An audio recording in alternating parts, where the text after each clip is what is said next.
दोस्तों नमस्कार। आप सभी को मेरी ओर से जय भोलेनाथ। आज के इस वीडियो में मैं आप सभी के साथ में एक बहुत ही इम्पोर्टेंट बात डिस्कस करने वाला हूं और ये आपके लिए भी बहुत ज़्यादा इम्पोर्टेंट है और मेरे लिए भी तो है ही।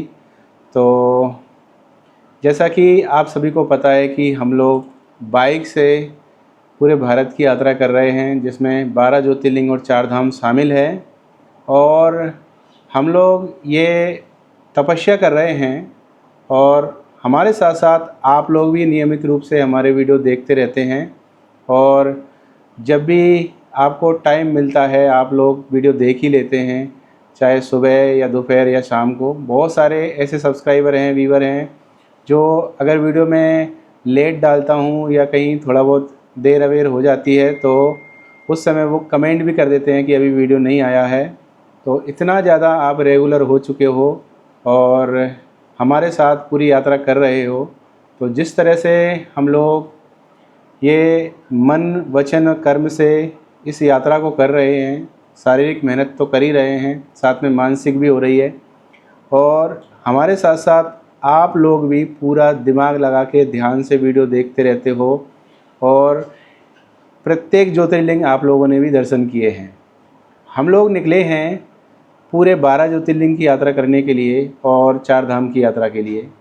तो आपको पता है कि अभी तक हमारे कितने ज्योतिर्लिंग हो चुके हैं और हमें एक बहुत इम्पोर्टेंट बात पता चली है अभी, और उस बात को सुनकर थोड़ा हमें भी ठेस पहुंची है, या कह सकते हैं कि भोले बाबा पता नहीं यही चाहते हैं या नहीं। तो अभी तक आप लोगों ने सोमनाथ तक के वीडियो देखे हैं, हम लोगों ने सोमनाथ में जो दर्शन किए आप लोगों को भी करवाए हैं। और इस तरह से हमारे 10 ज्योतिर्लिंग पूरे हो चुके हैं और 11वां ज्योतिर्लिंग जो है वो नागेश्वर ज्योतिर्लिंग है द्वारिका के पास में। और हमारे जो 2 धाम हैं वो भी कंप्लीट हो चुके हैं और तीसरा धाम है द्वारिका। तो यहाँ से हम लोग द्वारिका के लिए निकलेंगे और वहाँ पर आपको दिखाएंगे पूरा सोमनाथ से लगा के द्वारका तक का ब्लॉग, और साथ में जो द्वारकाधीश भगवान के दर्शन करेंगे। इसके बाद फिर बेट द्वारका जाएंगे, रुक्मणी मंदिर दर्शन करेंगे और इसके बाद हम लोग दर्शन करेंगे भगवान नागेश्वर के। तो इस तरह से हमारे 11 ज्योतिर्लिंग और 3 धाम कंप्लीट हो जाएंगे। और जैसा कि आपको पता है, अगर आप लोग डेली वॉच करते हो, डेली देखते हो, तो इसके बाद हम लोग निकलने वाले हैं केदारनाथ।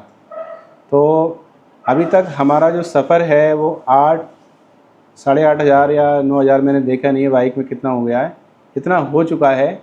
और इसके बाद सोमनाथ से नहीं, द्वारका से लगाकर पूरा केदार घाटी और पूरा बद्रीनाथ तक का जो सफ़र है वो लगभग आने जाने में 5-6 हज़ार किलोमीटर का है। तो ऐसे करके हमारी 14-15 हज़ार किलोमीटर की यात्रा होने वाली है। लेकिन हम लोग ये जो यात्रा कर रहे हैं, हम सबसे पहले जाने वाले थे केदारनाथ। लेकिन जब हम लोग घर से निकले थे उस समय हम लोगों को पता चला था कि वहाँ पे बहुत बड़ा बादल फटा है, लैंडस्लाइड हो चुका है और बरसात का भी समय था। तो इस वजह से हम लोगों ने सोचा कि यार उसको एंड में किया जाए थोड़ा, और तब तक थोड़ा मौसम भी सही हो जाएगा। लेकिन जैसे जैसे हमारी यात्रा कंप्लीट होती गई, जैसे जैसे हम लोग एक ज्योतिर्लिंग से दूसरे ज्योतिर्लिंग पहुँचते गए, और जो लोग रेगुलर हमारे वीडियो देखते हैं उनको पता ही होगा कि सबसे पहले हम लोग उत्तर प्रदेश पहुँचे थे अपने मध्य प्रदेश से। उत्तर प्रदेश के बाद में बिहार होते हुए झारखंड गए, बाबा धाम बैद्यनाथ। और इसके बाद में हम लोग पश्चिम बंगाल होते हुए पहुँचे थे हमारे प्रथम धाम जगन्नाथपुरी में। और जगन्नाथपुरी की यात्रा के बाद पूरा आंध्र प्रदेश चले हम लोग, श्रीशैलम पहुँचे और वहाँ पे हम लोगों ने दर्शन किए भगवान मल्लिकार्जुन के। इसके बाद फिर हम लोग तमिलनाडु पहुँचे, वहाँ पे रामेश्वरम भगवान के दर्शन किए। तमिलनाडु से कर्नाटका होते हुए महाराष्ट्र पहुँचे, वहाँ पे हम लोगों ने 3 ज्योतिर्लिंग के दर्शन किए। और महाराष्ट्र से हम लोग जाने वाले थे गुजरात। लेकिन तभी कमेंट आते थे हमारे चैनल पे कि आप अभी गुजरात मत आना, यहाँ पे बहुत तेज़ पानी आने वाला है। तो हम लोगों ने सोचा कि पहले एमपी चलते हैं फिर गुजरात चलेंगे। इसके बाद हम लोग एमपी गए, एमपी में दोनों ज्योतिर्लिंग के दर्शन किए। वहाँ पे महाकालेश्वर की सवारी के दर्शन करने के बाद अगले दिन हम लोग निकले गुजरात के लिए। गुजरात में बहुत ही अधिक पानी मिला। तो इस तरह से हम लोग पहुँचे सोमनाथ, और सोमनाथ में हमने दर्शन किए भगवान सोमनाथ ज्योतिर्लिंग के। और इसके बाद समुद्र का व्यू दिखाया। और इसके बाद हम लोग गुजरात में ही दर्शन करने वाले हैं, द्वारका और नागेश्वर ज्योतिर्लिंग और साथ में बेट द्वारका रुक्मणी मंदिर। लेकिन अब हम लोग केदारनाथ नहीं जा रहे हैं।